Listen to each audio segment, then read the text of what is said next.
जी मुर्खा 11 जनवरी 2024 को election commission of Pakistan ने supreme court of Pakistan में अपील दायर कर दी है। पेशावर हाई कोर्ट का फ़ैसला जो 10 जनवरी 2024 को हुआ था, उस फैसले के ख़िलाफ़ इलेक्शन कमीशन ऑफ पाकिस्तान ने सुप्रीम कोर्ट में अपील दायर कर दी है। अब इलेक्शन कमीशन की वो अपील कल 12 जनवरी 2024 को सुप्रीम कोर्ट में फ़िक्स हो गई है। उसकी समाअत होगी। इलेक्शन कमीशन क्या मुमकिना बहस करेगा, क्या कानूनी सवालात इलेक्शन कमीशन उठाएगा, और बेसिकली पीटीआई के लिए इलेक्टोरल जो सिंबल है, इंतखाबी निशान है बल्ले का, उसके हवाले से क्या मुश्किलात पेश आ सकती हैं, ये हम आज डिस्कस करेंगे। और देखने वाली इम्पॉर्टेंट बात ये है इसमें कि जो पिटीशन जो बेसिकली अपील फ़ाइल की है, CPLA फ़ाइल की है इलेक्शन कमीशन ऑफ पाकिस्तान में, उसमें उनके जो अहम कानूनी सवालात हैं वो क्या हैं, कानून क्या है,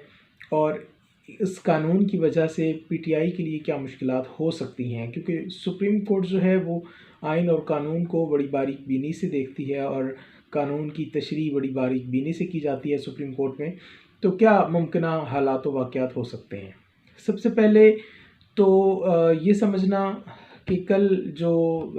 एक पेशावर हाई कोर्ट का फ़ैसला हुआ था मुर्खा 10 जनवरी 2024 में, पेशावर हाई कोर्ट का जो फ़ैसला था उसमें 3 बेसिकली पॉइंट्स थे जो हमने लास्ट वीडियो में भी डिस्कस किए कि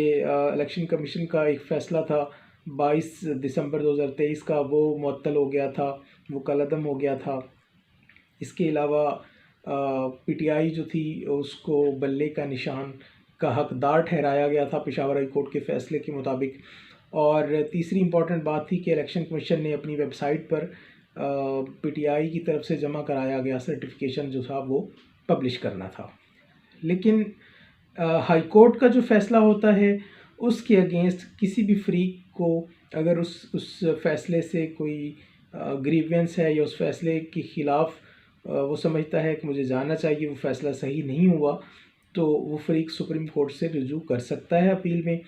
और जिस फ़रीक के हक़ में फ़ैसला होता है, अगर उसे लगता है कि उसका फ़ैसला इम्प्लीमेंट नहीं हुआ तो वो तौहीन अदालत में जा सकता है। ये दोनों अलग अलग राइट हैं, दोनों अलग अलग फ़रीक़ैन के लिए।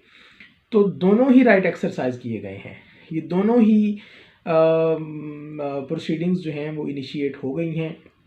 पीटीआई को पेशावर हाई कोर्ट के 10 जनवरी 2024 के फ़ैसले के बावजूद 11 जनवरी को ना तो उनका सर्टिफिकेशन पब्लिश किया इलेक्शन कमीशन ऑफ पाकिस्तान ने अपनी वेबसाइट पे, और ना ही उनको जो इंतखाबी निशान था बल्ला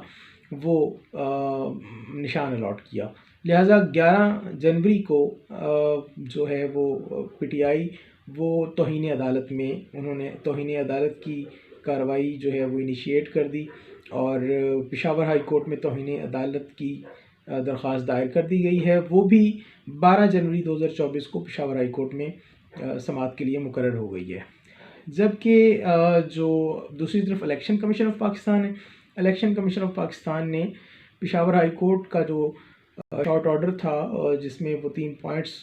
डिस्कस किए, जिसमें इलेक्शन कमीशन का फ़ैसला कलअदम करा गया था पेशावर हाई कोर्ट ने, इलेक्शन कमीशन ने उस फ़ैसले के ख़िलाफ़ सुप्रीम कोर्ट ऑफ पाकिस्तान में अपील दायर कर दी है। अब सुप्रीम कोर्ट ऑफ पाकिस्तान में अपील दायर हुई आज 11 जनवरी 2024 को। पहले तो उस अपील पर सुप्रीम कोर्ट ने एतराज़ लगाकर उसको वापस कर दिया, लेकिन बाद में ऑब्वियसली वो एतराज़ ख़त्म हो गए होंगे, तो उसको 12 जनवरी 2024 के लिए उसको फ़िक्स कर दिया गया है सुप्रीम कोर्ट में। कल 12 जनवरी 2024 को उसकी समाअत के लिए उसको मुकर्रर कर दिया गया है। अब दोनों फ़रीक़ैन आमने सामने हैं। पाकिस्तान तहरीक इंसाफ अपने इलेक्टोरल सिंबल के लिए, इंतखाबी निशान के लिए, उसको हासिल करने के लिए, पेशावर हाई कोर्ट के फ़ैसले को इम्प्लीमेंट करवाने के लिए, और इलेक्शन कमीशन के ख़िलाफ़ कि उसने पेशावर हाई कोर्ट के फ़ैसले को माना नहीं है, तस्लीम नहीं किया है या उस पर अमल नहीं किया है, उसकी वजह से पेशावर हाई कोर्ट में तौहीन अदालत में चली गई है। जबकि इलेक्शन कमीशन जो है वो सुप्रीम कोर्ट में आ गया है। सबसे इम्पॉर्टेंट चीज़ जो ये है कि इलेक्शन कमीशन ने जो सुप्रीम कोर्ट में इलेक्शन पिटीशन फ़ाइल की है उसमें क्या इलेक्शन कमीशन ने कानूनी सवालात उठाए हैं। सबसे पहला जो कानूनी नुक्ता या कानूनी सवाल उठाया गया है, जिसे क्वेश्चन ऑफ लॉ कहते हैं, वो ये उठाया गया है कि पेशावर हाई कोर्ट में जो रेट पिटीशन फ़ाइल की थी पाकिस्तान तहरीक इंसाफ ने, उस रेट पिटीशन में बेसिकली आइनी कुछ सवालात थे जिनकी इंटरप्रटेशन होनी थी, जिनकी तशरीह की जानी बहुत ज़रूरी थी, और वो आइनी सवालात या आइनी मामलात या आइनी नुक्तों की जब तशरीह की जाती है तो उस पर अटॉर्नी जनरल को नोटिस करना बहुत ज़रूरी होता है। अटॉर्नी जनरल को नोटिस नहीं किया गया। पेशावर हाई कोर्ट ने अटॉर्नी जनरल को बग़ैर नोटिस किए फ़ैसला सुनाया है। अटॉर्नी जनरल को नोटिस करना इसलिए भी ज़रूरी होता है कि आइन के किसी भी आर्टिकल की तशरीह करना जहाँ पे मकसूद होती है तो अटॉर्नी जनरल को सुना जाता है। अब आइन के आर्टिकल 17 के हवाले से पेशावर हाई कोर्ट में जो ये पिटीशन फ़ाइल की गई थी, जिसमें इलेक्शन एक्ट के सेक्शन 209, 215, 217 और इसी तरह इलेक्शन रूल्स जो हैं 2017 के उनके हवाले से भी उस पर डिस्कशन होनी थी, लेकिन अटॉर्नी जनरल को नोटिस नहीं किया गया और बग़ैर नोटिस किए गए जो है वो फ़ैसला सादर फरमाया गया है। ये बेसिकली एक बेसिक और पहला इतराज़ है। उसके बाद जो दूसरा अहम इतराज़ है जो इलेक्शन कमीशन की तरफ से किया गया है और सुप्रीम कोर्ट में जो अपील फ़ाइल की गई है, तो जो मुमकिन दलाइल हम समझ सकते हैं कि कल 12 जनवरी 2024 को जो इलेक्शन कमीशन दलाइल देगा, उनमें ये कानूनी दलील के साथ साथ जो दूसरी दलील है वो ये होगी कि जो पीटीआई है उसके जो इंट्रा पार्टी इलेक्शन है उनको बेसिकली बेस बनाकर ये सारा इशू क्रिएट हुआ है। बेस जो है वो बुनियाद ही ये है कि जो बेसिकली एलिगेशन है या जो अनसेटिस्फैक्ट्री पॉइंट है इलेक्शन कमीशन ऑफ पाकिस्तान की तरफ से, वो ये है कि इंट्रा पार्टी इलेक्शन पीटीआई ने मुकर्ररा वक़्त पर नहीं करवाए, और जो intra party election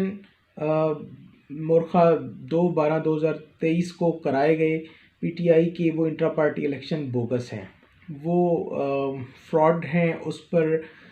election commission मुतमईन नहीं है, क्योंकि इलेक्शन कमीशन के पास एक सुपरवाइजरी इख्तियार होता है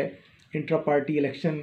जो जितनी भी पॉलिटिकल पार्टीज़ हैं उनके हवाले से, और इलेक्शन कमीशन ऑफ पाकिस्तान को मुतमईन किया जाना ज़रूरी होता है। कोई भी पॉलिटिकल पार्टी है वो इलेक्शन कमीशन ऑफ पाकिस्तान को मुतमईन करती है, और मुतमईन हुए बगैर किसी भी पार्टी को इंतखाबी निशान जारी नहीं करता इलेक्शन कमीशन ऑफ पाकिस्तान। और यही वजह है कि पीटीआई को उन्होंने इंतखाबी निशान जो है वो जारी नहीं किया। उसकी यही वजह थी कि इंट्रा पार्टी इलेक्शन के फ्रॉड या बोगस होने के हवाले से जो है वो पीटीआई जो क्लियर नहीं कर सकी। इसके साथ साथ 13 ऐसी दरख्वास्तें थीं जो पीटीआई के मेंबर्स की तरफ से, कुछ लोग हैं जिन्होंने कहा कि हम पीटीआई के मेंबर्स हैं, 13 लोग हैं जिन्होंने कंप्लेंट्स फ़ाइल की थी इन इंतखाबात जो इंट्रा पार्टी इलेक्शन हैं पीटीआई के, उसके ख़िलाफ़ कि ये जो इंट्रा पार्टी इलेक्शन हुए हैं ये बोगस हैं। इन इंट्रा पार्टी इलेक्शन के शेड्यूल के हवाले से पूरे मुल्क में किसी को कोई इल्म नहीं था, ना ही वोट की काउंटिंग हुई है, और ना ही रिज़ल्ट अनाउंस किया गया है, ना ही रिज़ल्ट पब्लिश हुआ है। और इस हवाले से अगर हमने पीटीआई के सेक्रेटेरिएट से रब्ता किया है तो उन्होंने हमें किसी किस्म की ऐसी कोई इन्फॉर्मेशन नहीं दी। यही वजह है कि ये इलेक्शन जो हैं वो बोगस हैं और ये एक फ़्रॉड है। अब ये वो एलिगेशन है कि जिसकी बेस पे इलेक्शन कमीशन ऑफ पाकिस्तान भी अपने आप को कहता है कि मैं भी इस पे मुतमईन नहीं हूँ, और जो कंप्लेंट्स आई हैं बेसिकली उन कंप्लेंट्स की बेस पे भी ये थोड़ा एक मज़बूत सा ग्राउंड बन गया है, और यही वो ग्राउंड है जो बेसिकली पीटीआई के लिए मुश्किलात पैदा करेगा, क्योंकि इलेक्टोरल सिंबल जो है इंतखाबी निशान है बल्ला, वो बैट का इंतखाबी निशान इसीलिए रोक दिया गया था इलेक्शन कमीशन ऑफ पाकिस्तान की तरफ से क्योंकि इंट्रा पार्टी इलेक्शन के हवाले से उनकी क्लैरिटी नहीं थी। अब जो पीटीआई है उसने अपना इंतखाबी निशान लेने के लिए पेशावर हाई कोर्ट से रब्ता कर लिया था, जिसमें पेशावर हाई कोर्ट ने 10 जनवरी 2024 को एक शॉर्ट ऑर्डर जारी किया और उसमें पेशावर हाई कोर्ट ने क्लियरली एक डिसीजन दिया कि पीटीआई जो है वो बल्ले के निशान की हकदार है और सेक्शन 215 और 217 जो है इलेक्शन एक्ट 2017 का, उसके मुताबिक जो बल्ले का निशान है पीटीआई के उम्मीदवार उस पर इलेक्शन लड़ सकते हैं। लेकिन जो कानून है वो क्या है? अब इंट्रा पार्टी इलेक्शंस के हवाले से जो डिसीजंस हैं इससे पहले वो 2012 में PLD 2012 supreme court 681 honourable supreme court की जजमेंट्स हैं। इसके अलावा पीएलडी 2018 सुप्रीम कोर्ट 189 है, पीएलडी 2010 सुप्रीम कोर्ट 573 है और पीएलडी 2018 इस्लामाबाद हाई कोर्ट का भी एक फ़ैसला है पेज 300 पर, जो इंट्रा पार्टी इलेक्शन के हवाले से हैं, जिसमें वाज़ेह कानून है कि अगर इंट्रा पार्टी इलेक्शन के हवाले से कोई डेफिशिएंसी होती है या कोई उसमें लैकूना है तो उस हवाले से पॉलिटिकल पार्टीज़ को जो है वो मुश्किलात का सामना करना पड़ता है और इन इंट्रा पार्टी इलेक्शन के रिज़ल्ट के बगैर या उन डेफिशिएंसीज़ को क्लियर करने के बगैर कोई भी पॉलिटिकल पार्टी जो है वो जनरल इलेक्शन में हिस्सा लेने की हकदार नहीं होती, अहल नहीं होती। ये लॉ तो क्लियरली बेसिकली जो पीटीआई है उसके अगेंस्ट है, लेकिन कोई भी पॉलिटिकल पार्टी उसको उसके इलेक्टोरल सिंबल, उसके इंतखाबी निशान से महरूम कर देना, ये भी एक बहुत बड़ी प्रॉब्लम बन जाएगी और यही प्रॉब्लम जो है वो पीटीआई फेस कर रही है, क्योंकि अगर उनका एक इंतखाबी निशान उसको नहीं दिया जाएगा तो फिर इंडिपेंडेंटली किस इंतखाबी निशान पर पॉलिटिकल पार्टी जो है वो इलेक्शन लड़ती है या वो इलेक्शन से आउट हो जाएगी और कैंडिडेट इंडिपेंडेंट इलेक्शन लड़ेंगे, और अगर इंडिपेंडेंट इलेक्शन लड़ेंगे तो आज़ाद उम्मीदवार की हैसियत से फिर जो एक पार्टी की रिज़र्व सीट्स होती हैं उनका भी मामला जो है वो बड़ा प्रॉब्लम का शिकार हो जाएगा और बहुत सारे मसाइल जो हैं वो बेसिकली पीटीआई को फेस करने पड़ेंगे। तो ये मुमकिन दलाइल हैं कि जो कल इलेक्शन कमीशन ऑफ पाकिस्तान ये बहस करेगा सुप्रीम कोर्ट ऑफ पाकिस्तान में, जो एक चीज़ नज़र आ रही है कि एक तो बग़ैर सुने, इसमें एक और बड़ी इम्पॉर्टेंट बात है कि 13 लोगों को जिन्होंने कंप्लेंट्स फ़ाइल की थी इलेक्शन कमीशन ऑफ पाकिस्तान में इंट्रा पार्टी इलेक्शन के हवाले से, पीटीआई की इंट्रा पार्टी इलेक्शन को जिन्होंने चैलेंज किया था उसकी वैलिडिटी को, वो भी फ्री कैन थे पेशावर हाई कोर्ट के रिट पटिशन में, जिसका फ़ैसला 10 जनवरी 2024 को हुआ। उन 13 लोगों को भी नहीं सुना गया। तो किसी को सुने बग़ैर फ़ैसला कर देना बेसिकली आर्टिकल 10A है, जो कि फेयर ट्रायल है, उसके ड्यू प्रोसेस है, उसके अगेंस्ट है। तो ये भी एक स्ट्रॉन्ग बेसिकली बहस है, एक स्ट्रॉन्ग दलील है, जिसकी बुनियाद पर शायद सुप्रीम कोर्ट ऑफ पाकिस्तान बारीक बीनी में अगर जाए तो दो कानूनी नुक्ते हैं कि किसी को बग़ैर सुने कोई भी अदालत अगर फ़ैसला करती है तो वो फ़ैसला रीज़नेबल सही नहीं होता, और दूसरा ये है जो अटॉर्नी जनरल को नोटिस किए बगैर अगर किसी केस को डिसाइड किया जाता है तो उस हवाले से भी जो लॉ है वो बड़ा क्लियर है कि अगर आइन की तशरीह होनी है तो उसमें अटॉर्नी जनरल को सुनना ज़रूरी है। इसके साथ साथ जो तीसरा पॉइंट है कि जिन जिन लोगों ने बेसिकली कंप्लेंट्स फ़ाइल की थी उनकी कंप्लेंट्स इंट्रा पार्टी इलेक्शन के हवाले से थी। पीटीआई का इंट्रा पार्टी इलेक्शन जो है उसको वो नहीं मान रहे, क्योंकि वो कहते हैं कि ये बोगस है और एक फ्रॉड है कि कहीं वोट काउंट नहीं हुआ, वोट की कास्टिंग नहीं हुई। इस बेस पे अगर जाते हैं तो हमें नज़र आ रहा है कि ये शायद पीटीआई के लिए जो है बड़ी मुश्किलात हैं। कानूनी तौर पे, प्योरली कानूनी तौर पर अगर देखा जाए तो इलेक्शन कमीशन ऑफ पाकिस्तान जो है उसने जो अपील का हक़ इस्तेमाल किया है वो बड़ा स्ट्रॉन्ग बेसिस पर किया है। अब देखते हैं कि कल सुप्रीम कोर्ट इसको किस नज़र से देखती है और क्या इस पे रिज़ल्ट आता है। क्या पेशावर हाई कोर्ट का फ़ैसला है उसको वक्ती तौर पे सस्पेंड कर दिया जाता है या उसको सेट असाइड कर दिया जाता है, या जो पेशावर हाई कोर्ट का फ़ैसला है उसको बरकरार रखा जाता है और तौहीन अदालत की जो कार्रवाई है उसमें पेशावर हाई कोर्ट क्या फ़ैसला देती है, इस पे सुबह कल देखते हैं और उसके बाद इस पर इंशाल्लाह इसका लीगल एनालिसिस करेंगे। बहुत शुक्रिया।